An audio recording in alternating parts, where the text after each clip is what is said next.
not all that troubled by being Frogmarched to the head. I mean, I think she's just sort of like, yeah, let's see where this goes. Frogmarched to the head sounds hilarious. Well, I mean, it's a weird name for whatever this like chamber is. Like I know, and we're on a ship. It's like, the climax of this book happens in a toilet.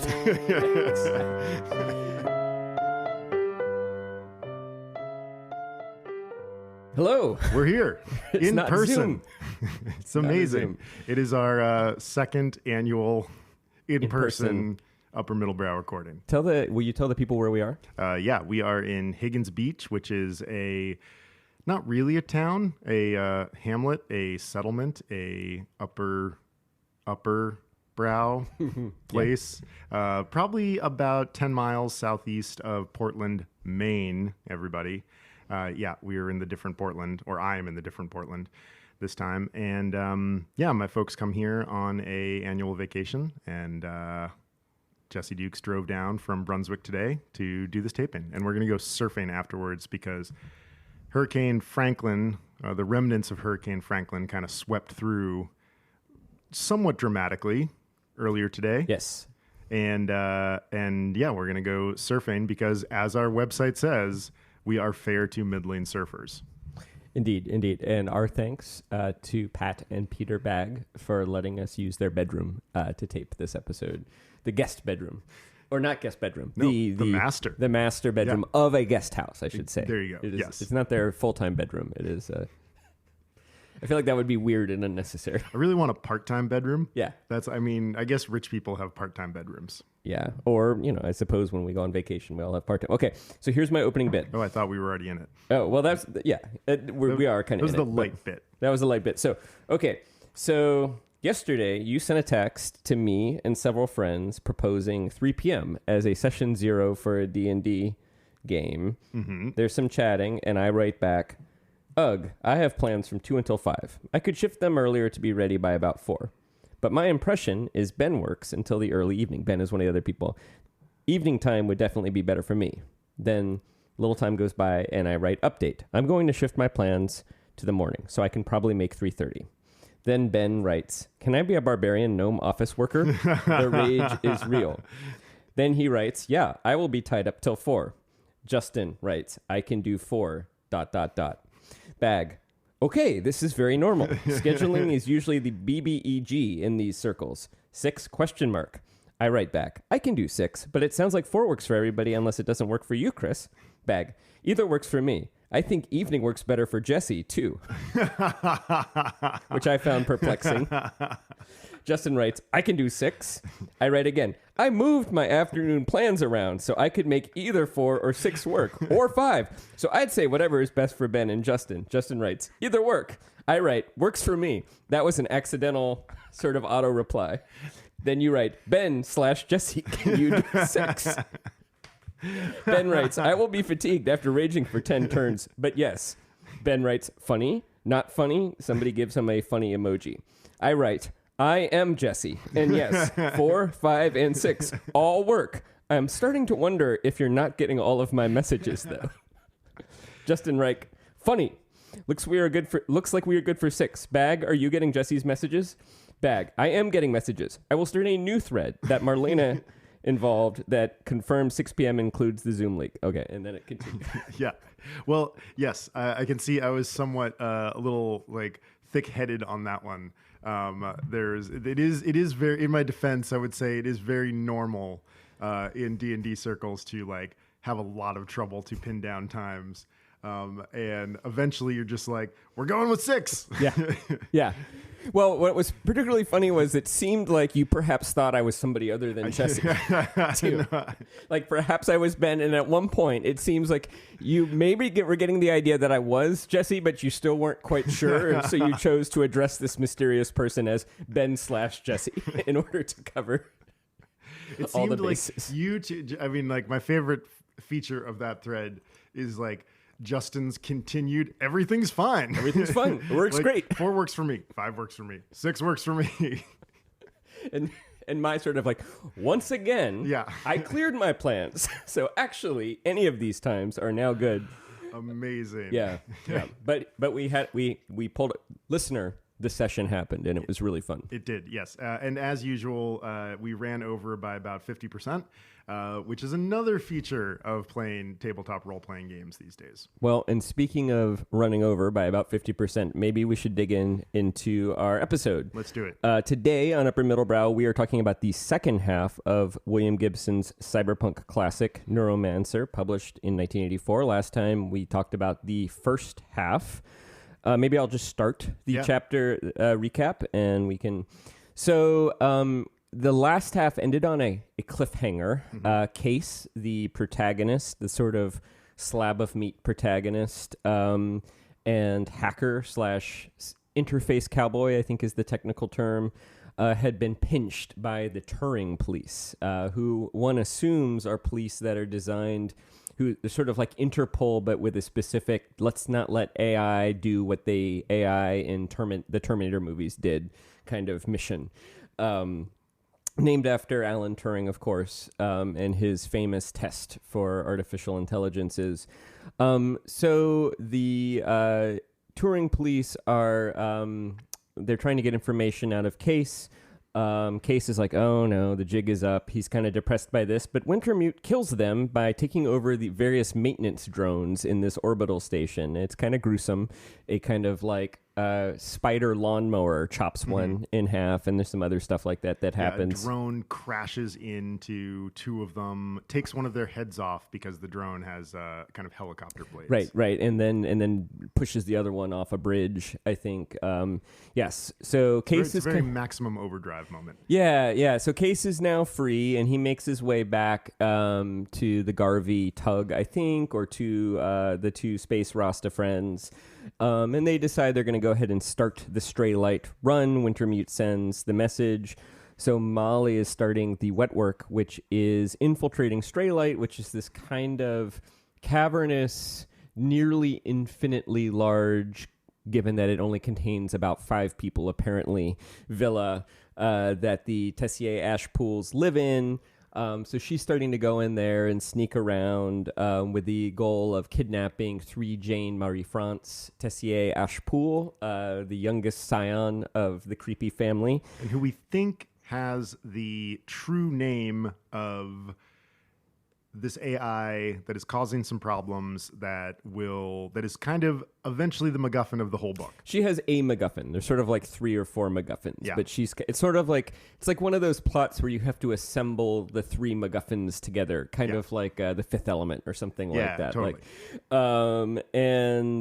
So Case starts the Stray Light run with Dixie Flatline, starts hacking, which actually turns out to be kind of anticlimactic because it's really just like, unleash the Chinese virus. Yeah. And then the stuff that, the thing that this book is famous for, the depiction of cyberspace, to me, 40 years later is kind of underwhelming. It just looks like you're watching like a video game. Like a bad video game. Like a 16 or 8-bit video game. Right, yeah. There's big red shapes. Yeah, it's like an RGB, like only. And it like the Chinese computer virus, for all its sophistication, appears to be like a giant green cube that slowly grows over kind of the exact amount of time necessary to get just up to the finish of the Stray Light run. Right. And this, I think what's being hacked in this case is Wintermute, the AI's mainframe, which I would also say, based on what I now know about hacking, probably is redundant to what Molly is doing. Like it sort of feels like if you can get like one of the leaders of the corporation to give you her passwords, you probably don't need to hack the mainframe. But whatever. Yep. It's 1984. We don't know how this stuff works. The other thing that kind of happens, and then I'll switch over to you, is that Armitage is going increasingly crazy. Corto, right? Corto. His actual identity sort of reemerges and is somewhat confused, kind of seems to be aware that Wintermute isn't an AI, but has him confused for his general. He's going nuts, and Wintermute arranges for him to basically accidentally eject himself into vacuum of space. Case is upset about this, not because he particularly cares about Armitage / Corto, but because he's afraid that he'll lose his ability to kind of undo the poison that Armitage has put in him that will cause him to revert back to not being able to jack into cyberspace. And I'll turn it back over to you. Yeah, there's some odd kind of narrative business about the bigger spaceship that Armitage is on, and the Marcus Garvey, which is a tug, which is kind of attached to the bigger spaceship. A little hard to follow. It's a little hard to follow. It ends up being a way for Malcolm to kind of display a little like space daring do. Yep. And we do get this like wonderful image of the Marcus Garvey kind of like tugboating this massive spaceship through space. There's a very nice description of the larger ship being kind of insect-like, and the Marcus Garvey being much more kind of rugged and industrial looking, sort of nestled in its belly, kind of like that. And Malcolm Case is sort of doing computer stuff, triangulating back and forth between Wintermute and Dixie Flatline and following Molly through the SimStim rig, and then Malcolm is doing kind of like space troubleshooting, which he's good at. And there are a couple of fun moments of kind of Malcolm comic relief too. His relationship with Case is sort of funny. They like each other, but they don't really get each other. It's one of my like favorite bits of. It's a little like Han Solo and 3PO. A little. It also, there's a moment, and it really reminds me of traveling in East Africa, where right around this time, they're actually Case thinking about giving up. So are Malcolm and his other Rasta friend. But Case basically says, look, I don't want to leave Molly behind. Mm-hmm. Oh, and also the sacks of poison. So maybe we should stick it out. And Malcolm kind of smiles really big, as though this is what he's been waiting for Case to say. And he's like, yeah, I'm with you.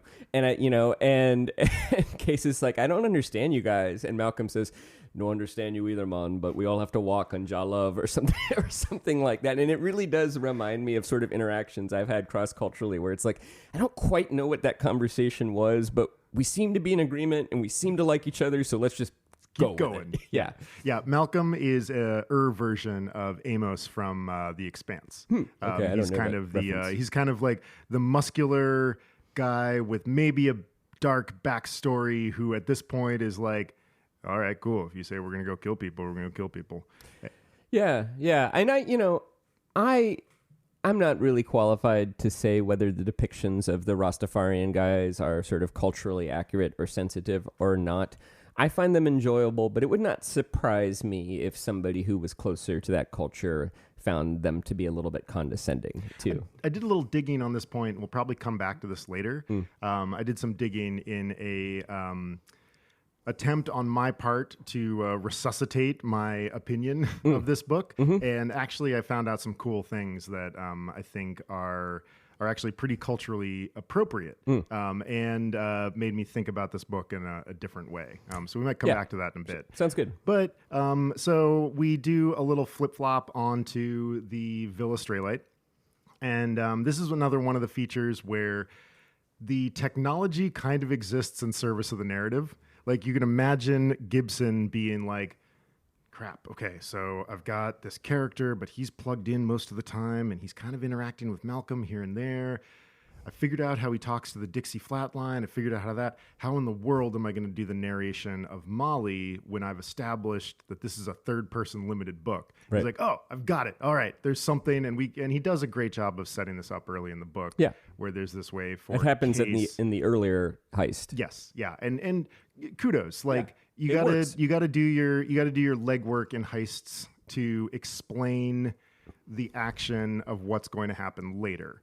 And so we flip-flop back and forth from Case and Molly through something called a sim switch. Simulated stimulus, SimStim rig. And where he can see what is going on for her and, unfortunately, also feel what's going on for her. Right. We flip over and get a very confusing scene where Molly encounters Tessier Ashpool, the elder, the father, who is attempting to commit suicide through overdose. There's kind of a pretentious conversation, and Molly cuts it all off by shooting him in the eye with a poison dart and sort of kills him. But because she went and did that, she gets captured and neutralized by a combination of the ninja Hideo, but also Peter Riviera. Riviera. I think last episode I was calling him Henry Rivera, which is probably a baseball player. Yeah, Peter Riviera has kind of turned to the other side and has allied himself with the Tessier Ashpools. So Molly is in their clutches, but it looks like there's a glimmer of hope because 3 Jane is kind of interested and curious about Molly. And then we get the scene where Case and Malcolm decide to go and rescue Molly. One of the justifications is that the Rastas are warriors, and they see a kindred spirit in Molly, and they want to help go and get her back. Case, during some of his brushes with the AIs, does kind of get momentarily neutralized by Neuromancer, who is the other AI, the one that we've been calling Rio for a bit. And he gets kind of sidelined in a cyberspace. The conceit here is that Neuromancer is kind of hoping that if he keeps Case in this particular cyberspace long enough, in real life he's flatlining and his brain is going to die. Neuromancer will be safe. Wintermute won't get erased, and everything will kind of keep going as planned. I call this scene the last temptation of Case. This particular cyberspace, Linda Lee is there. Excellent. It's also, there's a very, very clear and also very odd echo of the scene in the movie Annihilation, which came out a few years ago. And I have these same issues with as Neuromancer. But in a wonderful, I mean, I kept experiencing a lot of things where I was like, oh my God, this book has been mined repeatedly for cultural nods. The way that Malcolm rescues Case is he takes his headphones and sort of puts them over Case's ears and plays Rastafarian dub through it. And Case can kind of hear it coming, very similar to the way that Sadie Sink's character in Stranger Things is brought back from being killed by Vecna. He also gives him a mega Kate shot Bush's of speed. running up the hill. At the same time. Right. That's right, yeah. Beta, theta, phylamine, or Which whatever. does not occur in Stranger Things. It's like the one drug that still works that's for Case. right. He gives him the drug that the very gnarly drug. So we have that this Case final has, had confrontation. 2 times. Case So I'm gonna comes kick it out back of over his you to take us to the end. And one does have the sense that Case has made a choice. You know, that Case is somewhat tempted to just live out the rest of his life in Neuromancer's kind of fantasy world that he's created. He's provided him his ex-girlfriend, Linda Lee, who seems to be maybe a construct, like her brain was scanned too, and maybe that's why she was murdered in the first place. There's some hint of that. But then we have this final confrontation where Wintermute guides Malcolm and Case. Malcolm is there for muscle. He's carrying this sawed-off shotgun. Again, trying to rescue. He likes Molly. They like Molly, and so they don't want to leave her behind. Case, the motivations are a little bit mixed up. They come into this giant, cavernous kind of throne room that is enormous and sort of full of shadows. You kind of think of it as like the Alhambra in space, sort of like that. It's got a pool, sort of like a penthouse also. It's got kind of aspects of that. In there, 3 Jane has really been kind of charmed by Molly at this point. So even though Hideo the ninja wounds Malcolm with an arrow, they bind his wound, and it's all pretty collegial at this point. And 3 Jane's, and this is really angering Peter Riviera, who's sort of trying to become 3 Jane's like lover and patron and sort of, vizier, heir to the throne. And yeah, exactly. And 3 Jane's kind of over Peter Riviera at this point. And so finally, Riviera goes too far and tries to murder Case with the Fletcher. 3 Jane's basically is like, I told you not to do that, Hideo, go take care of him. So then Riviera blinds Hideo with his illusion ability. But Hideo is just sort of like, oh, this is going to make it even more fun to kill you. Because Hideo, is this vat-grown ninja.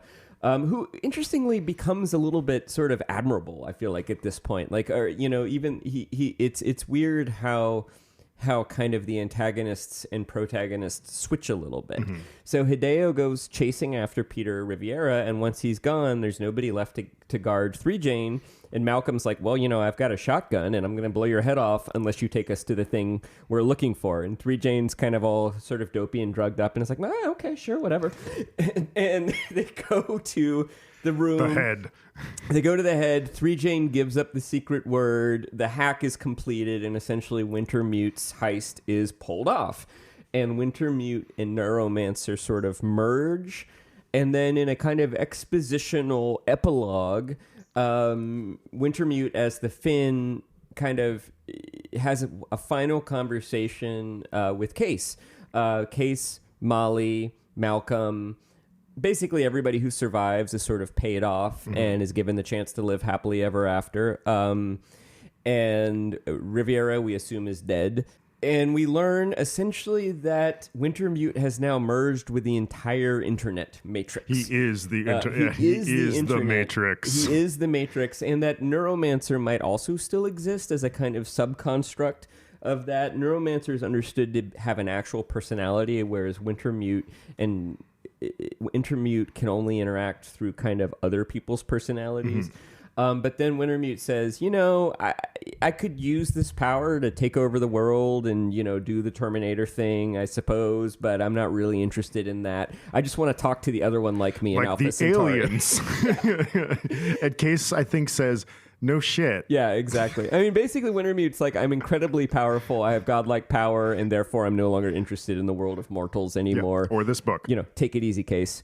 See you around. And then you can hear William Gibson be like the sweat running down his brow, like the pilot in Airplane being like, how the fuck do I get out of this? Well, yeah, and it is a kind of, it's sort of like, It is. I'll talk about this more later, but we do have the sense that Molly, Case, Malcolm, Hideo, even 3 Jane, but to a lesser degree, are just kind of like chess pieces in this sort of broader game being played by these kind of demonic or godlike beings. And then I guess the sort of other epilogue is that Case and Molly have a romance for a while, but Molly eventually leaves a kind of kind-hearted kiss-off saying, I forget how she puts it, but she needs to keep her edge.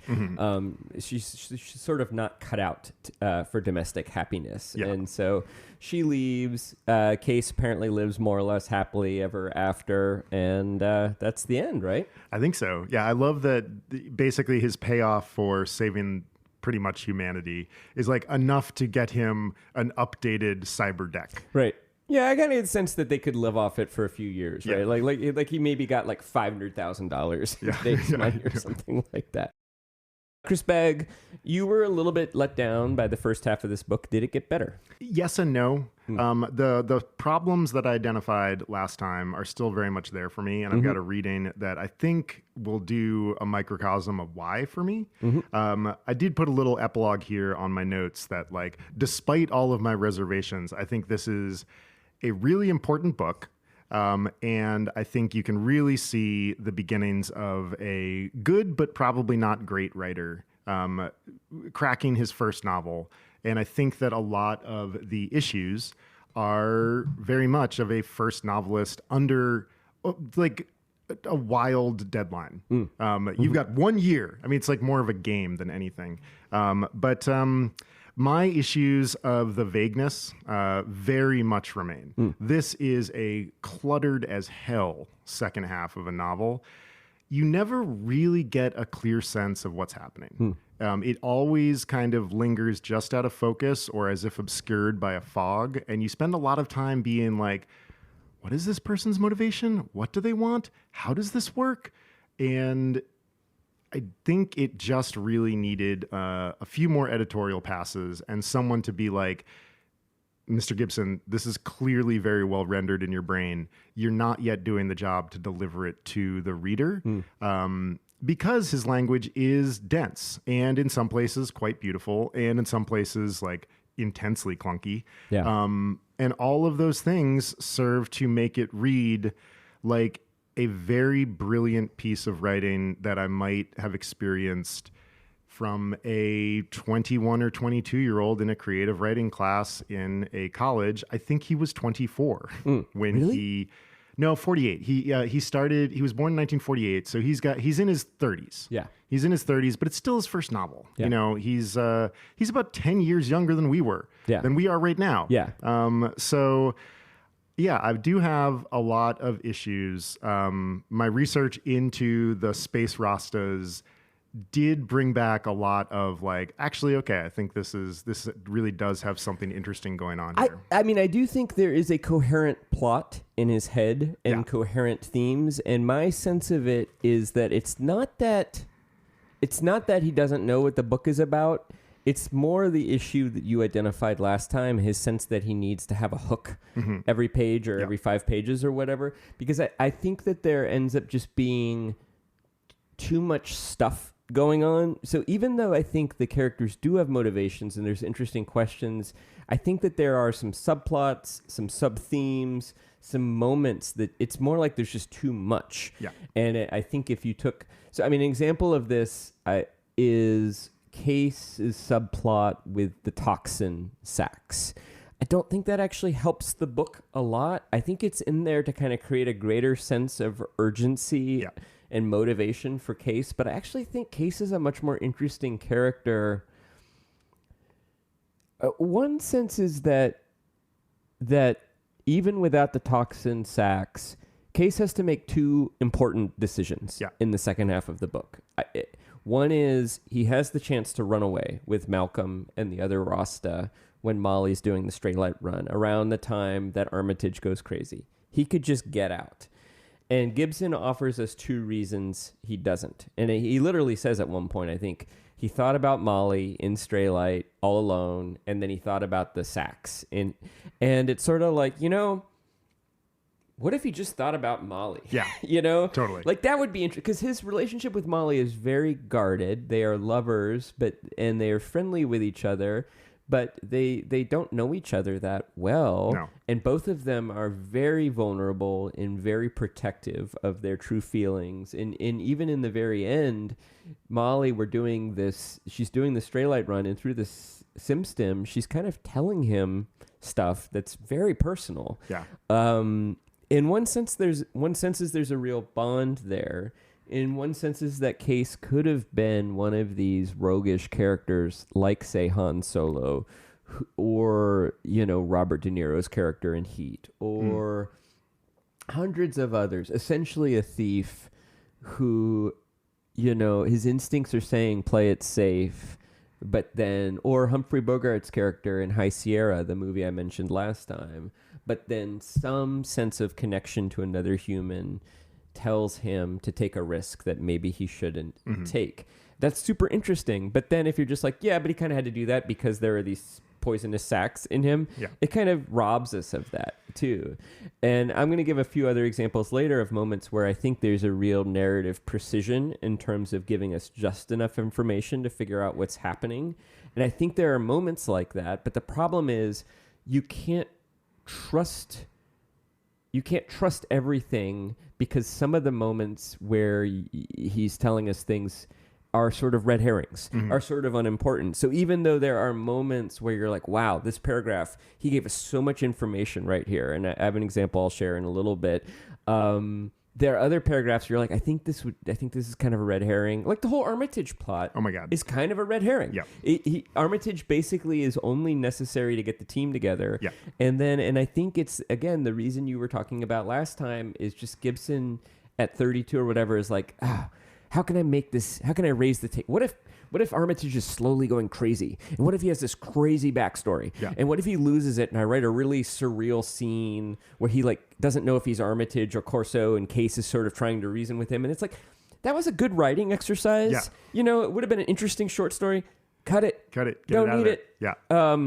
So anyway, a bit, more on that. I definitely have something I want to read later, but it looks like you have another place you're going, so I might save my thing. Yeah, I mean the toxin sacs, and this kind of like gets into my next point. There are not so many. There are several instances in this book where it is so clear that something is simply a plot device. Yeah. It is just there to usher the action forward, and then it's just summarily dispensed with. Yeah.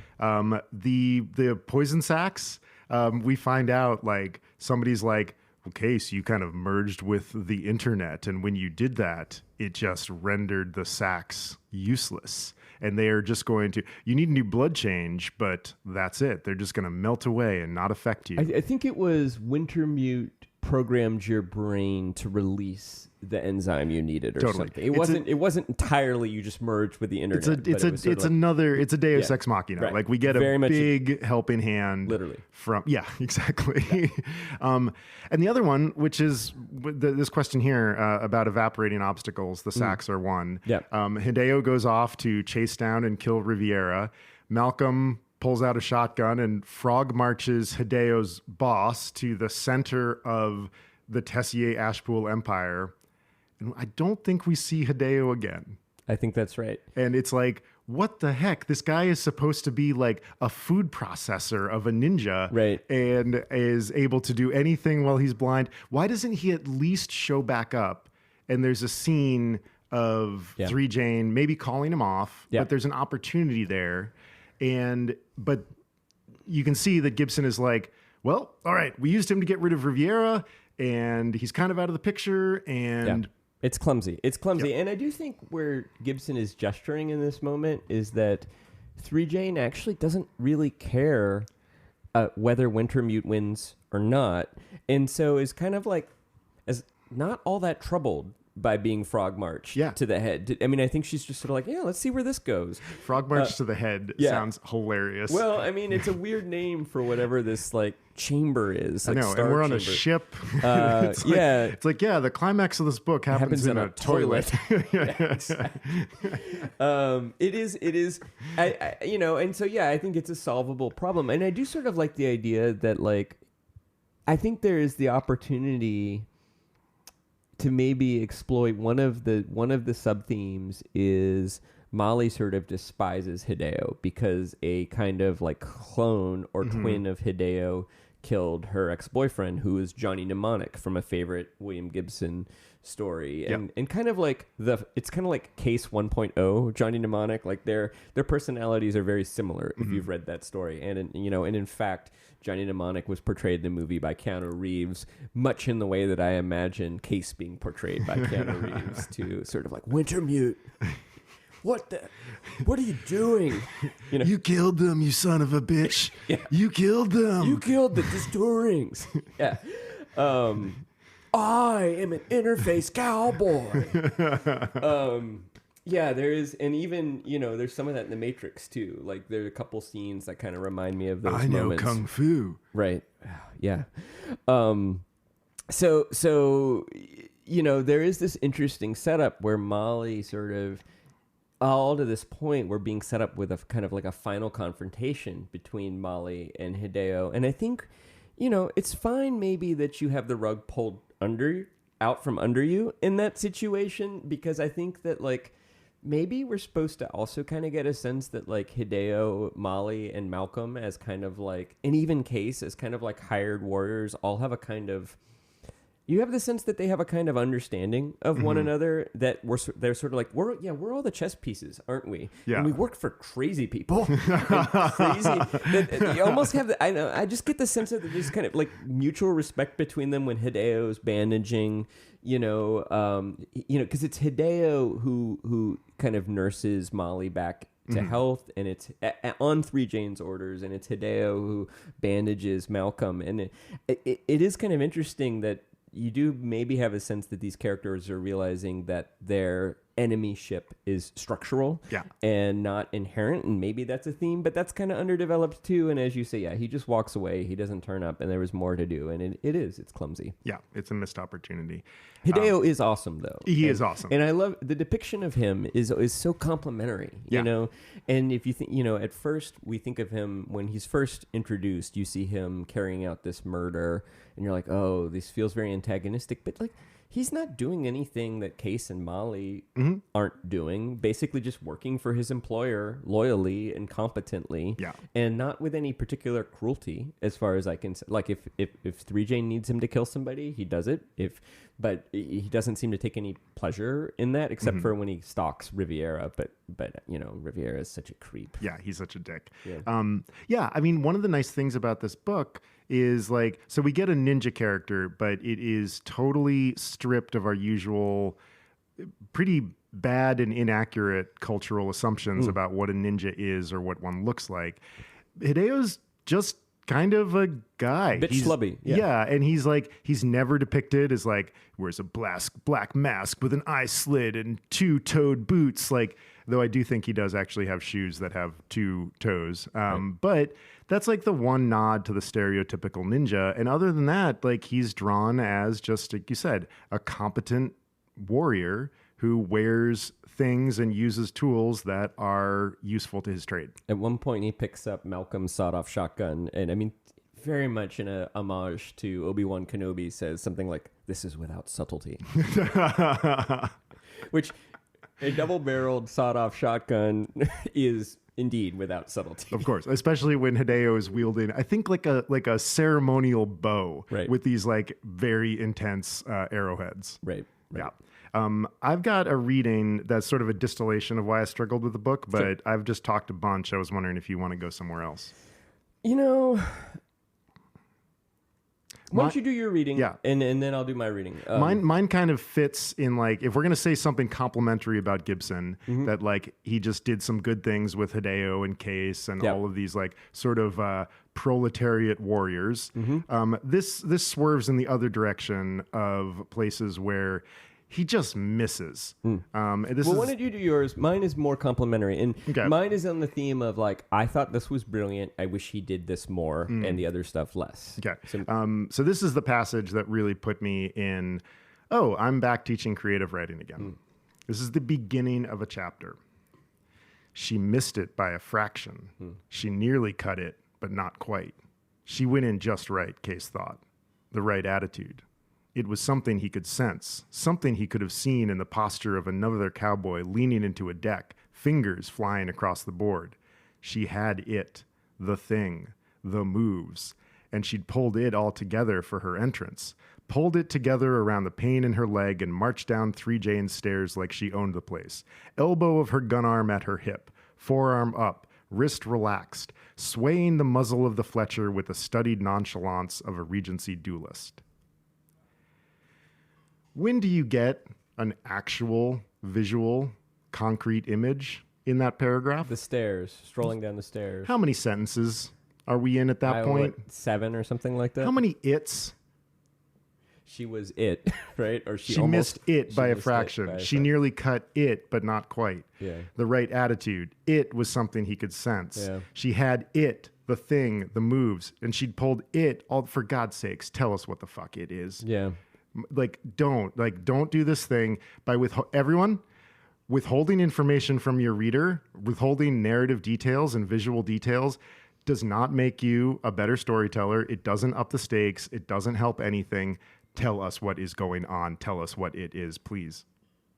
I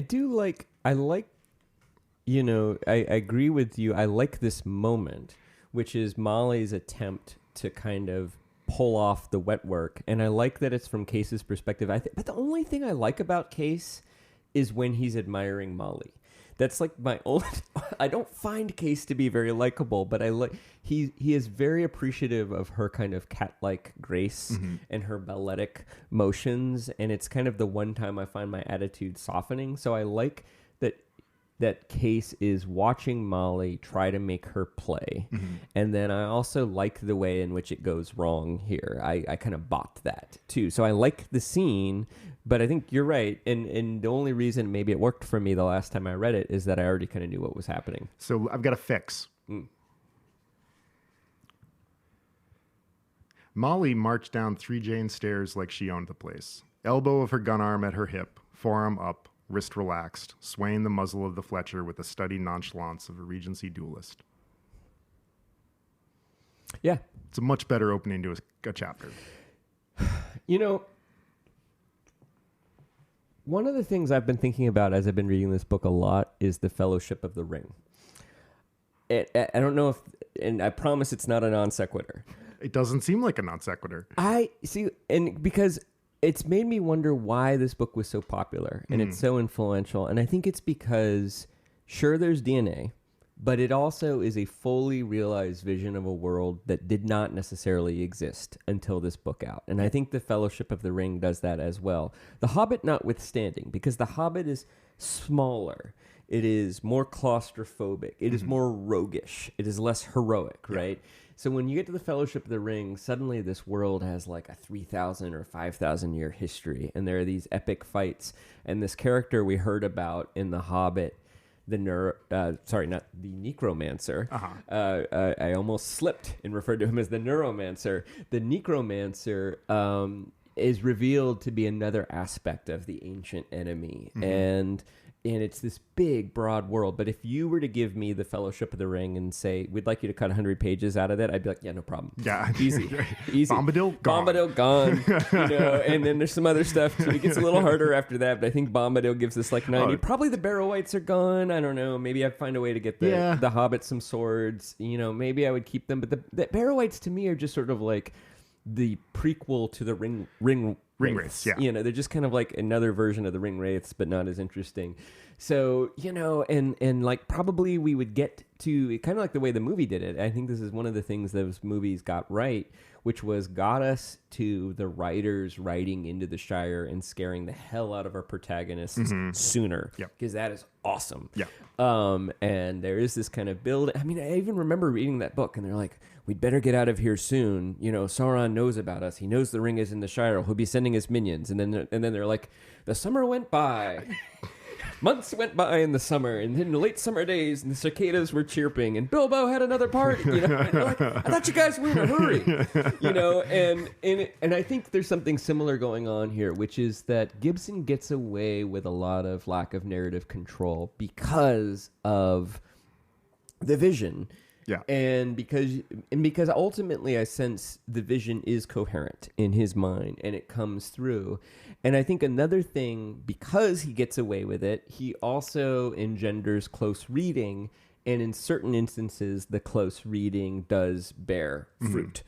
So do you mind if I go on to this? Go for it. Or do you want to keep talking about the... I pretty much made my point. Okay. I mean, I think it's, my point is, this is a novel of moments of brilliance. And like you said, I think you're right that it's nothing like this existed before. And his flights of fancy are wonderful. And I really enjoy that. If that chapter started with that sentence the way that I did it and got rid of the rest of it, and if that approach were done for the rest of the book, I think we would have a real masterpiece on our hands. Gibson has spoke somewhat slightingly of this book. He said about his younger self, I think I'd buy that guy a drink, but I certainly wouldn't loan him money. Yeah, that's funny. Unlike Terry Carr. So I mentioned a William Faulkner novel last time, but I didn't quite get it right. And so I went back and looked a little bit closer, and I believe it's The Light in August. And so here's the passage I was referring to. She had lived there 8 years before she opened the window for the first time. She had not opened it a dozen times hardly before she discovered that she should not have opened it at all. She said to herself, "That's just my luck." The sister-in-law told the brother. Then he remarked her changing shape, which he should have noticed some time before. Now, I gave you a little bit of a hint about it before, but apparently what we are supposed to understand in reading this dense paragraph is this woman opened up her window and somebody came through the window and raped her. And that has led to her getting pregnant. And It's very southern, you know. If you understand what I mean, she opened up the window and she should not have done so, and now you can see her shape has begun to change. And it's like, that is all we need to say about these matters, because we all know that these things happen, and it's best not to summon them by naming the actual thing, right? Like there's a kind of southernness to it. And it, you know, but would anybody have gotten that from Faulkner, the actual meaning, the subtext of that, the first time they read it? Would anybody have bothered to read it closely if Faulkner was not already a famous novelist, famous for subtext? Mm-hmm. And I want to share another example of this in Neuromancer that I think is great, but it's also like this could so easily have been missed if this novel had been ignored for the reasons of craft that you're talking about, because moments like this are kind of few and far between. So I would say my favorite part of the second half is Neuromancer's attempt to get Case to quit, to give up and die, or just to give up. One has the sense that maybe Neuromancer would have built some kind of like, that Case would have been allowed to live his entire natural lifespan out before flatlining, you know, in about 3 seconds or something like that. Yeah. So Neuromancer creates this world with his ex-girlfriend. It's on a beach in Morocco. And then what happens, first of all, is the way that he entraps him is fascinating. So they're walking through Straylight, Malcolm and Case, and there is a Sony monitor, and they see the Finn, who is Wintermute, talking to them. Mm-hmm. And then they go through a door, and they see another Sony monitor, and there is also the Finn, and the Finn says, Case, jack in. You know, we got to jack in right now. Mm-hmm. And Case is like, are you sure? And this little droney robot starts crawling up Case's leg like a spider. And Case is like, whoa, what's going on? And the Finn, as Wintermute, says, oh, don't worry about that. It's just malfunctioning. Jack in. So he jacks in. It turns out that wasn't Wintermute. It was Neuromancer. Yeah. So Neuromancer and Wintermute have been battling. And the drone is actually the drone is Wintermute, but we don't know that yet. We don't haven't pieced that together. And so midway through this hallucination, he has a moment, swear words coming here, where Linda Lee is there.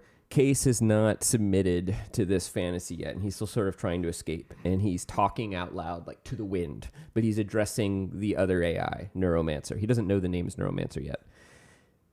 Mean motherfucker, he whispered into the wind. Don't take a chance, do ya? Wouldn't give me any junkie, huh? I know what this is. He tried to keep the desperation from his voice. I know, see, I know who you are. You're the other one. 3 Jane told Molly. Burning bush. That wasn't Wintermute, it was you. He tried to warn me off with the brown. Now you got me flatline. You got me here nowhere with a ghost, like I remember her before. So, I'm going to do a little close reading. Okay. I know who you are. That is, I know that you're not Wintermute. You're the other one. Mm-hmm. 3 Jane told Molly. In the SimStim rig, Case overheard 3 Jane said that there used to be 2 ghosts in the corporate core. The one that they know is Wintermute and another one. 3 Jane told Molly is a reference to that thing that happened about 10 pages ago. Burning bush.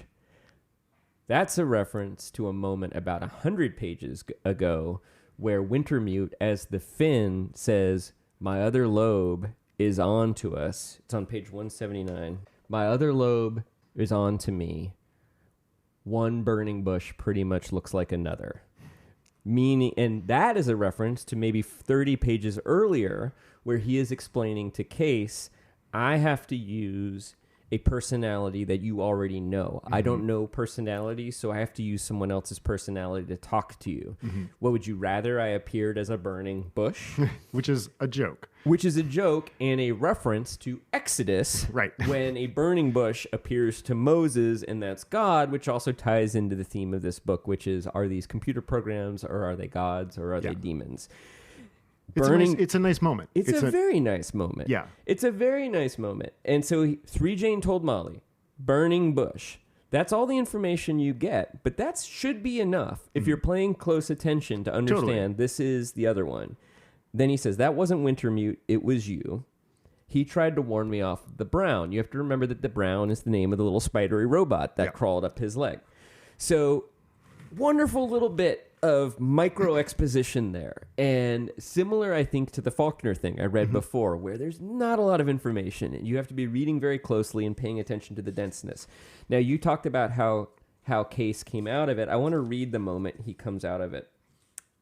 I remember it being very beautiful.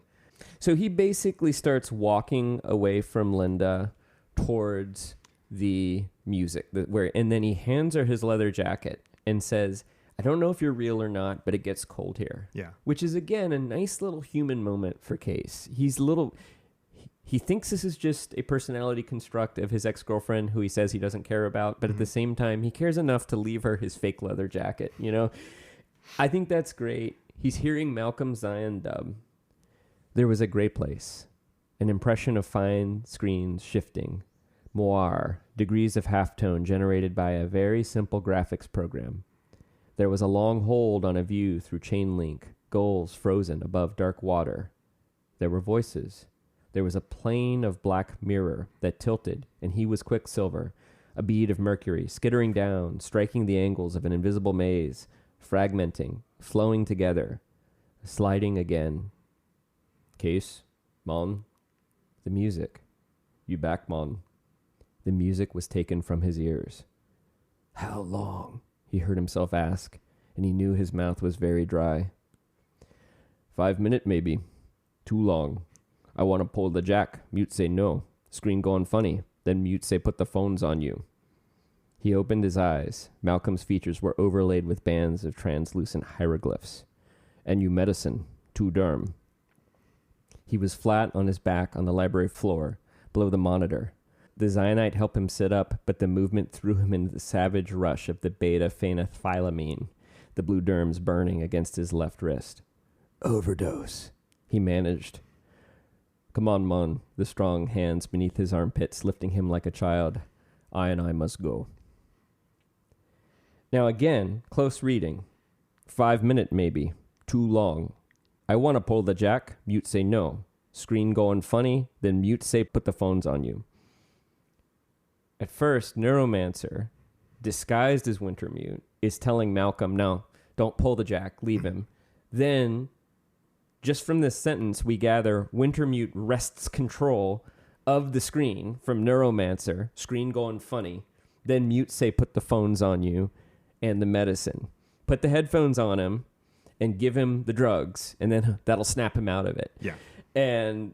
And then now, and for the rest of the climax, he's high on beta-phenethylamine, which I feel like there's too many drugs in this book. And again, there's a little bit too much. And maybe would have been better if the music was enough. Mm-hmm. Because I think also this is the second important choice that Case makes.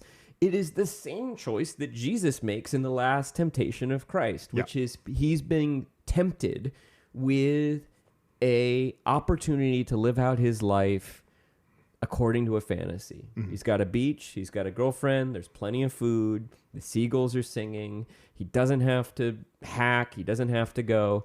And, you know, you'd want to think, well, he's actually making the choice towards the end of the book that Neo makes at the beginning of The Matrix. Yeah. Red pill versus blue pill. He's choosing the real world. He's making the choice, the opposite choice of what Cypher, played by Joey Pantoliano in The Matrix, makes, which is to betray his friends in exchange for a fantasy like the one that Neuromancers offer. It's really all pretty profound, and he's giving us just enough information. And I think that was beautifully rendered and wonderful and very interesting, but there's just too much stuff going on. Totally. The only reason I picked it up, this is the third time I've read this book, and I only picked it up on the third time, and I only picked it up because I'm reading it closely for a podcast. Yeah. You know, and it's like, it makes me wonder how many great moments and potentially great moments in literature have been overlooked because nobody ever read the book because the book was full of, you know, too much crap. Yeah. And the other moments got overlooked because it's not Faulkner, it's not William Gibson, it's not somebody who's famous, it's somebody who's a pretty good writer. Mm-hmm. And I would argue that actually, it's been a very long time since I've read Light in August. It is a very dense book. I think it's like junior year of college. But I think like what you're talking about, we've talked about this before, the E.M. Forster thing. Like you have two tools when you're reading a book. You have intelligence, which notices things, and you have memory, which picks up things that you noticed before. And what you're talking about is deploying both of those things.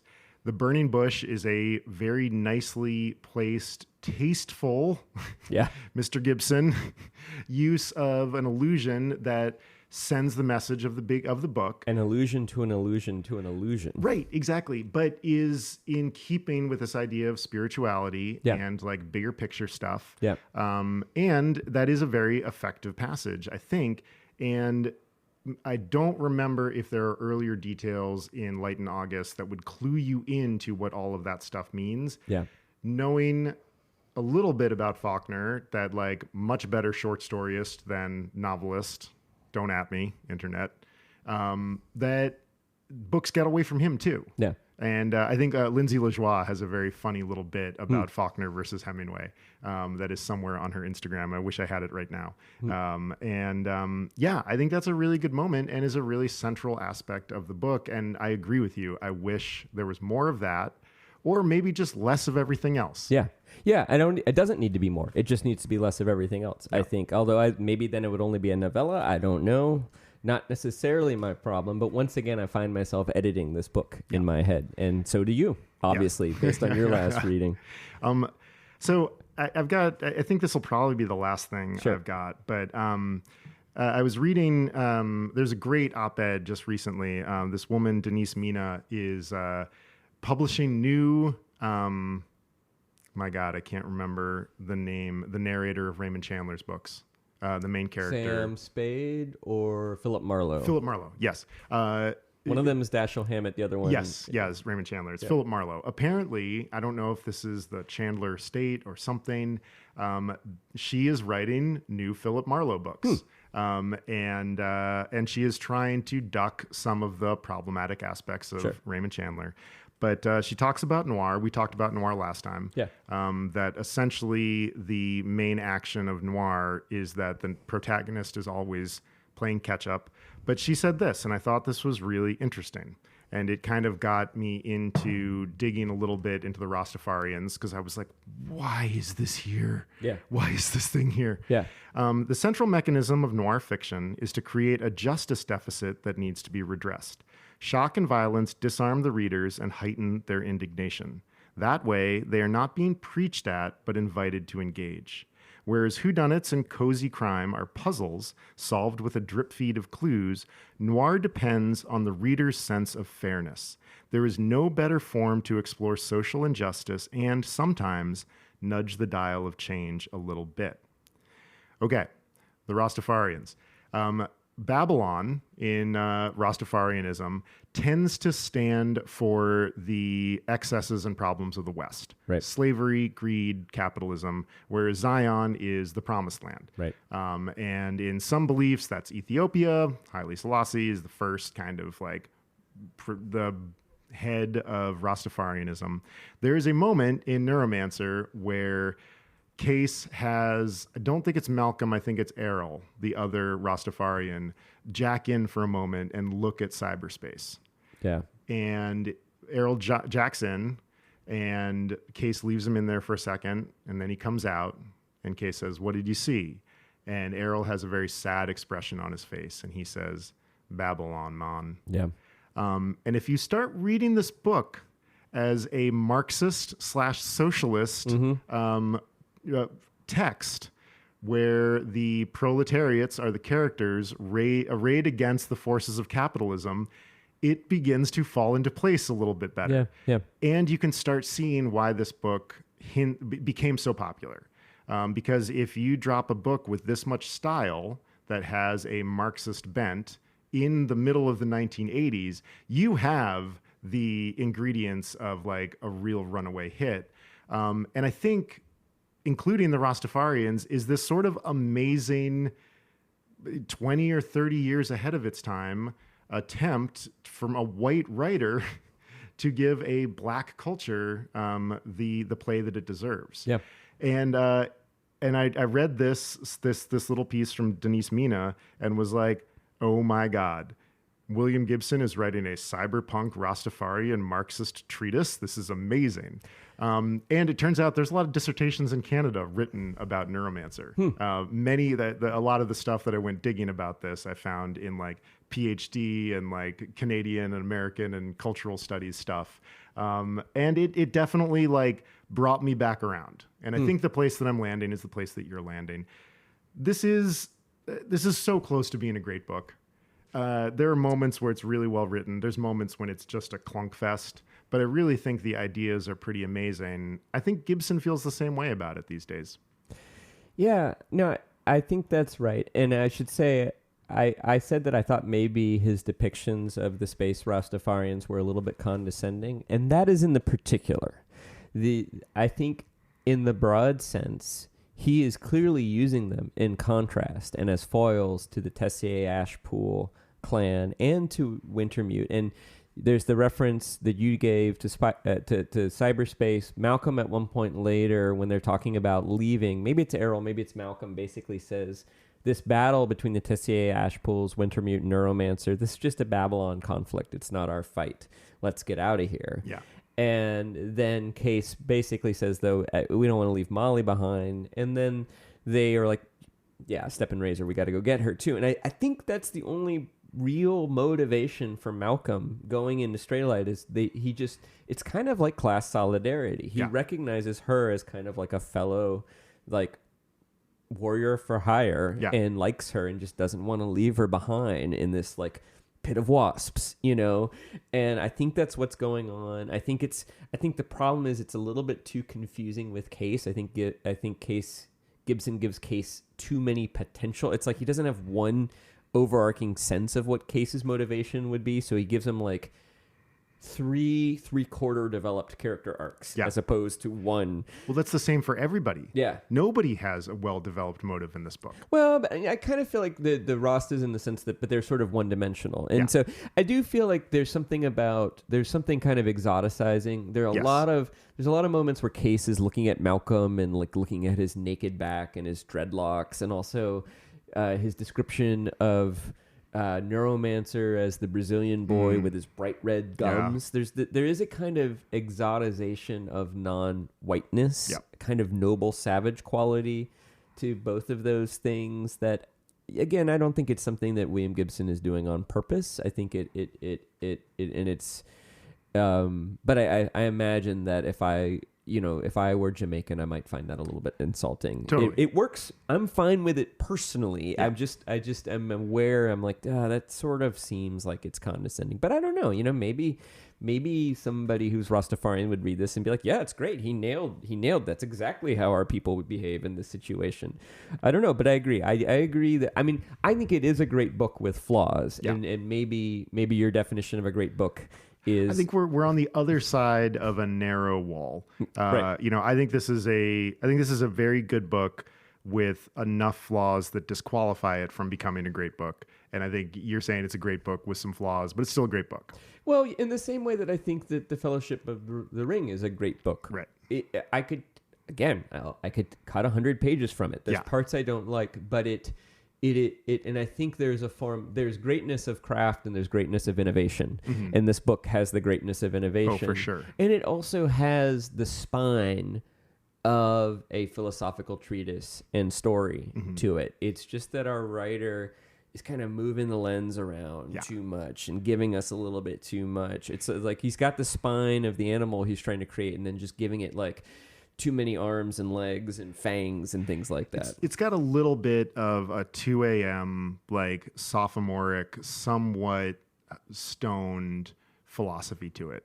It's got a little bit of waking life, and those are the moments where I'm like, ugh. Get us out of here. All right, so I think I am the host. You are the host. All right, trivia. I've been on a losing run recently. You've turned things around. I've been on a down run. Yeah, so I started strong. I was like the trivia hitter who like batted 400 in April and May, and then went on a June slump, and then you went on a June tear, and our batting averages got very close. Yeah. Now I'm in the September slump.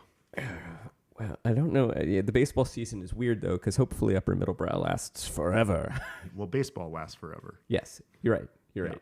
This is yeah, right. We're coming to the end of our first season. Yeah, it's true. Exactly. So, okay.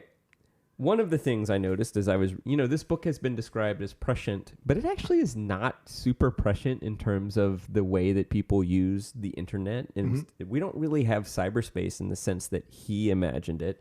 Cybercrime is really a lot more like con artistry, like tricking people into giving you their passwords, than it is like using Chinese ice to attack the mainframe.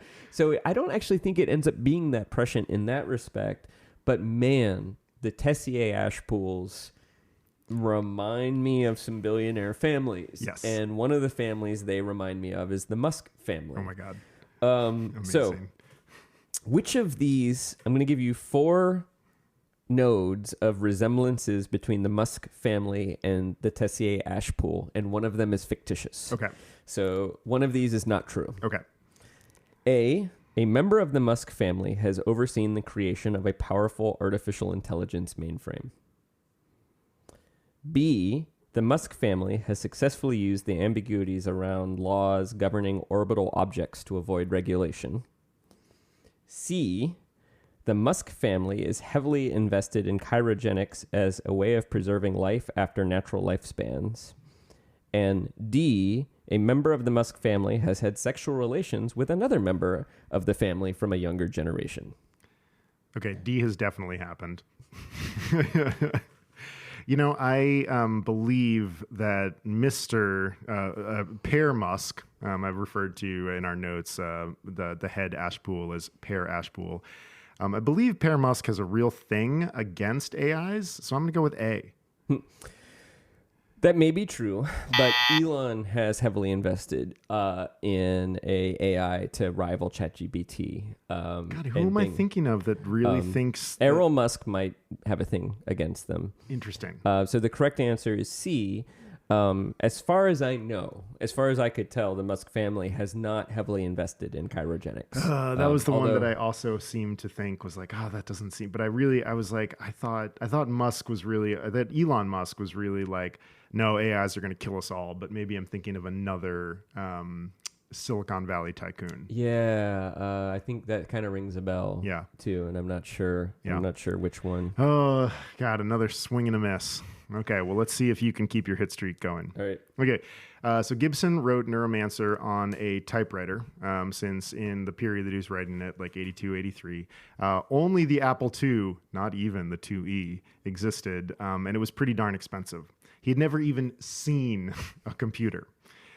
When he did encounter a computer, Gibson, A, was delighted, saying, "Even though this thing is far from the devices I imagined in Neuromancer, I can see these personal computers eventually becoming, and probably surpassing, the devices that I wrote in Neuromancer." B, disappointed, finding them, quote, quite ordinary. C, didn't even know that the box with the tiny screen he was sitting next to was a computer. Those are the 3 options? Yep. Delighted, disappointed, oblivious.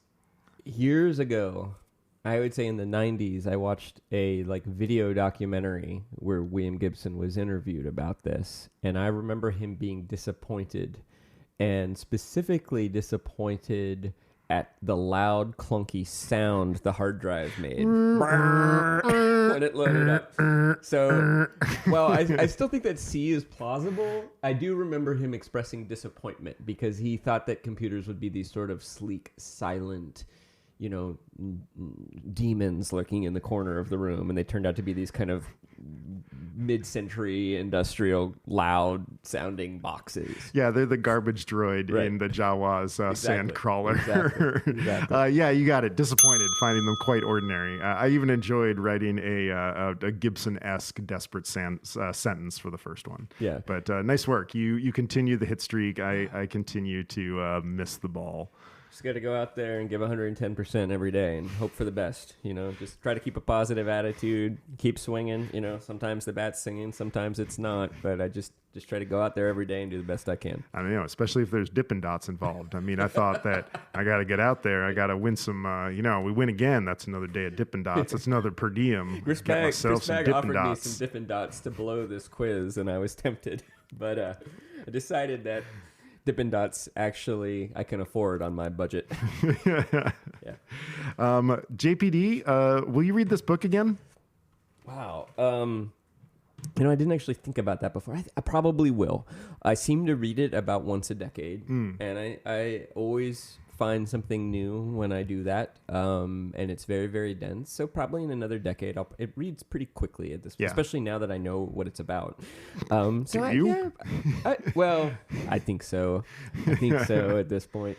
Especially, and I now know the plot, and so even on this read, I found myself noticing little details because I was spending less time trying to puzzle together the plot, and that like the little thing that I shared with you about burning bush, 3 Jane told me, or screen went funny, then Mute said put the headphone, just all of those little moments that are delightful. I discovered them on this third read, and so I think I continue to find delights in it. So I think I will read it again. How about you? Yeah, I think so too.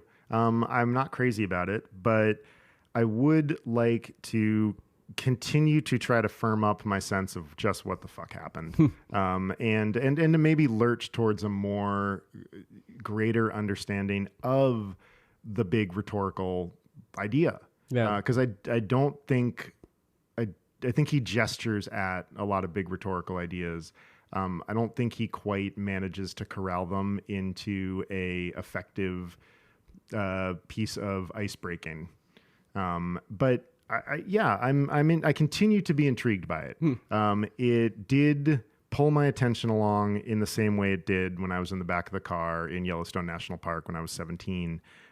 This time I was reading more for kind of the fascination of watching a car crash rather than then, which I think really was I really want to know what happens narratively.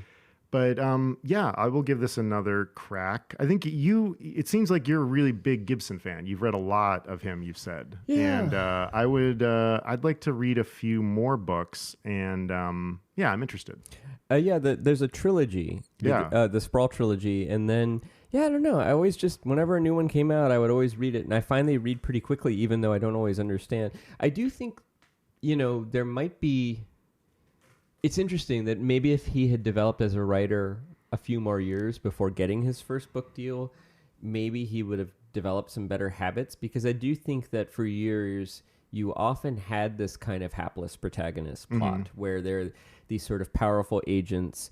But I do think he's a very fascinating cultural observer, and sort of his imagination of how the powerful people would use technology and then how the rest of us would fit into that is kind of fascinating. I also think we talk about the weakness of the protagonist and decision points, and I think all of that stuff's there, but I also think maybe it's almost like there's an element of Greek tragedy in what he's doing. It's sort of it doesn't really matter what you're going to do, Case, because you're fated to merge Wintermute and Neuromancer together, and Wintermute and Neuromancer and the Tessier Ashpools are far more powerful than any force you could bring to bear. And so this sort of idea that these characters are just kind of like chess pieces, and that the fates decide what's going to happen to us, and that there aren't necessarily big choices to make. It's a different kind of. Although now that I say that, I'm like, well, but Case did make a choice. Case made 2 choices in this book, and you didn't necessarily know that it was important at the time. But the choice that Case makes. The choice that Case makes to come out of the hallucination is the dramatic conclusion of the book. After that, it's all just mop up, basically. Totally, yeah. So I don't know. But I guess I do like Gibson, even though I see that weakness. I still just enjoy spending time in the worlds that he creates, and I actually think he's gotten better. I think the last 2 books, like The Peripheral and Spook Country, are probably the strongest things he's done in 20 years or something like that too. But the other ones, they're all fun. They all kind of there's one that's sort of set on a kind of community of semi-homeless people who all live on Golden Gate Bridge. I think it's called the Bridge Trilogy, and that's set in more near future. I enjoy those as well. But anyway, what's next? Next up, we are continuing on in this series, which is called It's Not What It Seems. And we are going to be reading Philip K. Dick's masterpiece, I don't know, Do Androids Dream of Electric Sheep, which was the inspiration for the movie Blade Runner. And that's what is coming up next. Thank you so much for listening. A reminder that if you want to win a Brick Tune or name the other Magic Box 2 Bluetooth, all you have to do is send us some evidence that you have convinced a friend to listen to Upper Middlebrow. Whatever evidence you want to present is adequate for us. Upper Middlebrow is a Small Point production. Chris Bagg and Jesse Dukes are the two lobes of the UMB mainframe.